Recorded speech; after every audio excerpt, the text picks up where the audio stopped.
Nagpapakita ng pagiging masayahin ng mga Pinoy ang pagsakay ng mga Pilipino sa April Fool's Day ayon sa isang sociology professor. Narito ang report ni Paul Hernandez. Practical jokes, mga pang-good time at mga hirit na akala mo'y totoo pero sa huli, may pambasag na biro lang pala. Kung mabiktima ka man, huwag nang magtaka. April 1 kasi ngayon at tinatawag ding April Fool's Day. Kahit nga raw hindi April, nabibiktima ng pangpaprank si Carlos. Kaya yung iba, mga buntis nga daw, yung iba naman nagbebenta ng murang parts.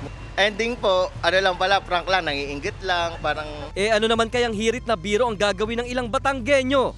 Bibiruin ko po kunyari po hindi po ako papasok ngayon, masama po yung pakiramdam ko. Si Paul may isang biro raw na minamanifest na maging totoo. Salary increase. Joke na salary increase.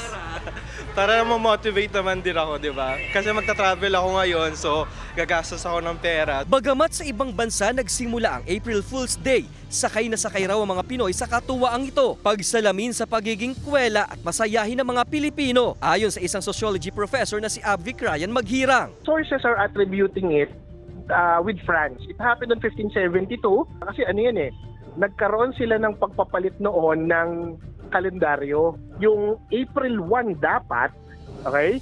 People believe that it was still March 31. Pero ang Department of Health may abisong huwag gawing biro ang tungkol sa sakit at physical at mental health conditions. Bagay na sinang-ayunan ni Maghirang. In the conduct of any pranks or jokes, we always have to be conscious whether or not we might hurt somebody. Dapat pa rin daw maging responsable sa mga gagawing aksyon o bibitawang salita, biro man o hindi.